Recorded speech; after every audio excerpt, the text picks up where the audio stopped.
Paz do Senhor para você, seja muito bem-vindo a mais um Momento com SS. E no dia de hoje nós vamos tirar um atraso aqui de domingo. Nós combinamos que todos os domingos nós daríamos para você um estudo sobre a escola dominical, tanto para alguns alunos como principalmente para os professores. E como esse domingo passado eu não pude fazer esse trabalho, hoje eu estarei passando para você sobre a lição. Chegou uma revista nova, né, para esse quarto e último trimestre desse ano, a revista com o título de sobre Daniel.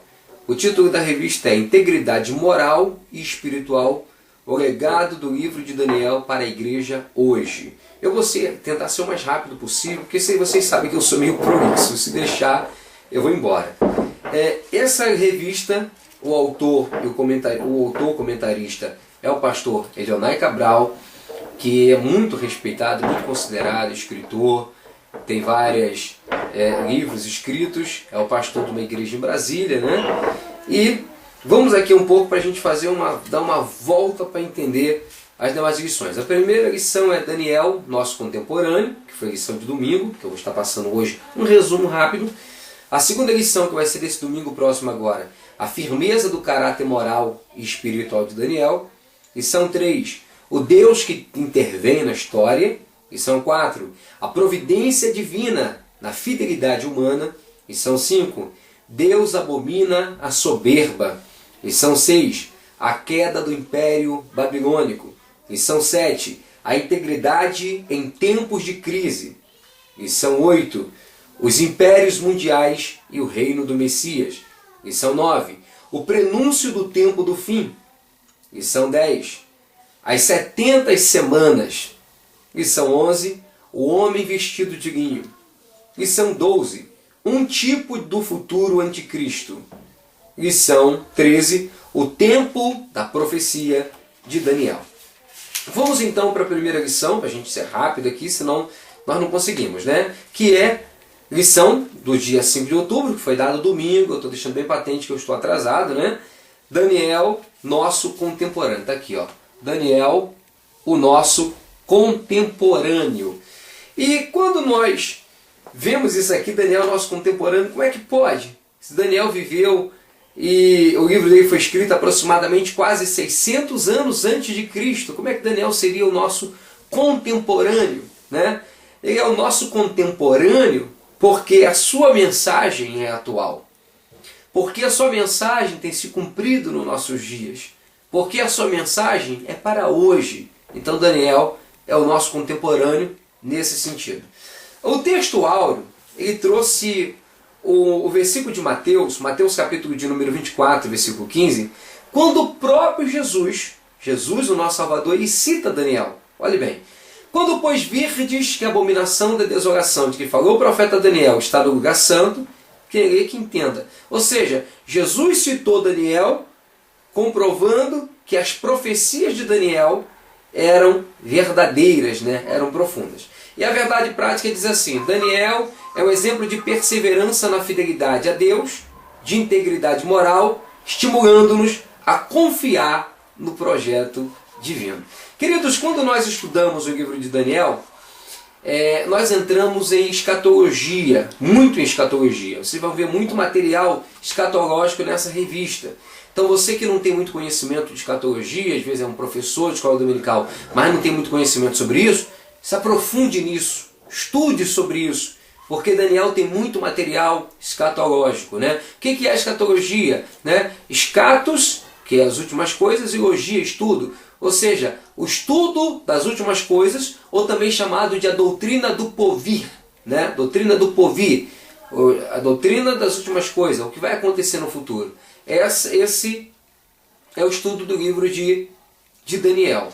É o estudo das últimas coisas. Quando a gente vai estudar sobre escatologia, existem dois tipos de pessoas nesse âmbito, né?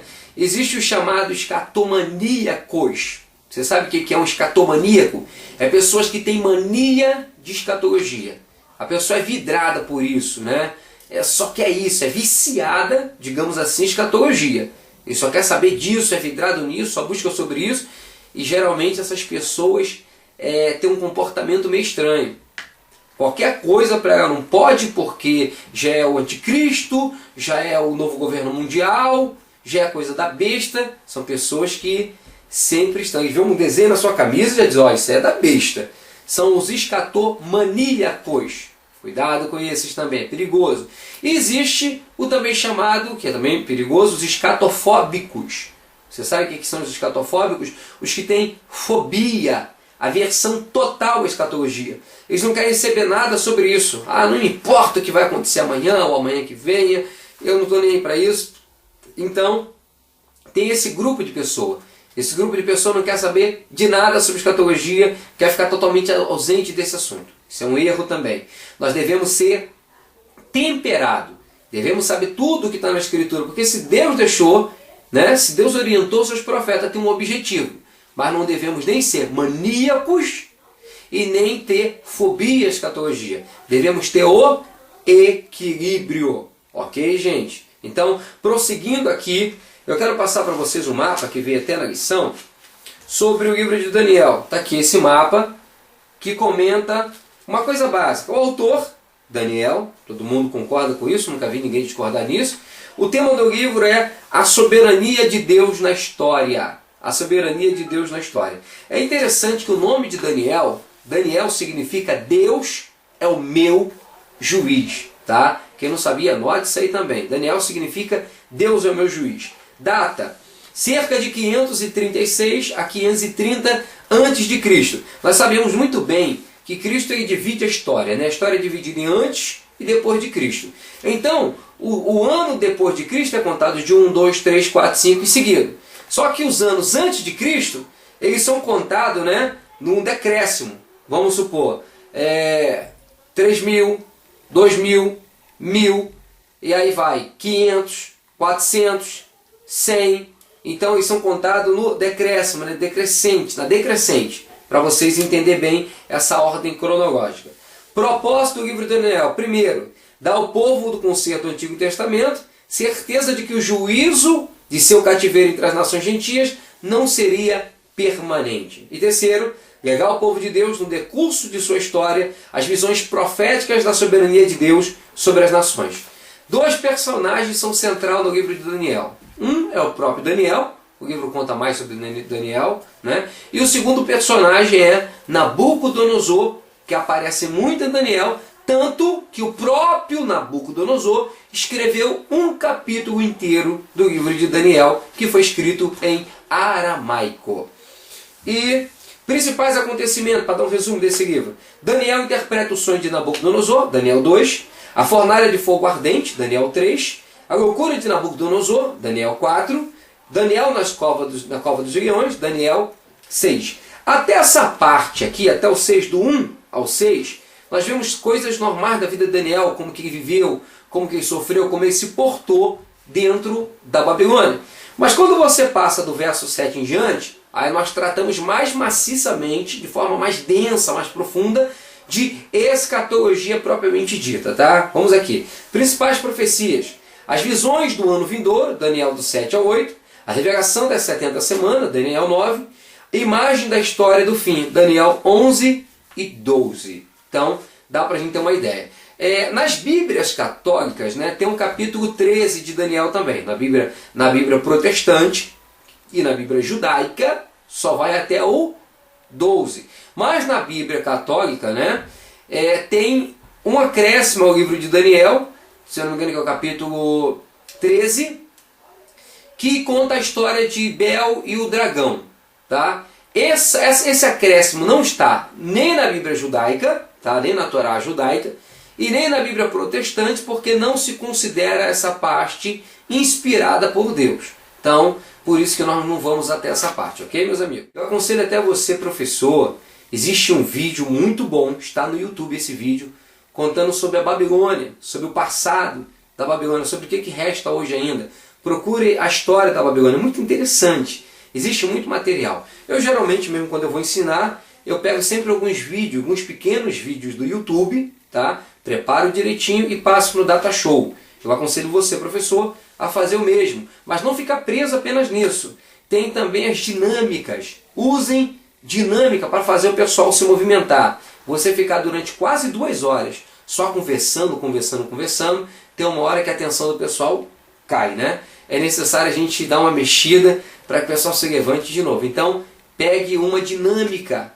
A dinâmica é muito bom para isso. E temos muitas dinâmicas aí. Você pode entrar no EBD Web, na ebdweb.com.br. Tem uma irmã chamada Irmã Sulamita, que toda semana ela dá uma dinâmica, ou até 2 às vezes, para você usar na escola dominical, tá? ebdweb.com.br. Aconselho você, professor, a usar. Vai enriquecer muito a sua aula e vai fazer os alunos ficar mais à vontade. E o que acontece? Fora a importância do livro, queridos, a autoria e as características do livro. Que Daniel foi quem escreveu, todos nós sabemos, e que conta todos esses fatos. Eu só quero convidar você agora a mergulhar de fato nessa lição. Mergulhe de fato, aprenda. É um livro que eu gosto muito. Eu gosto muito do capítulo de número 1 e versículo de número 8 de Daniel. Esse versículo nunca me sai da cabeça.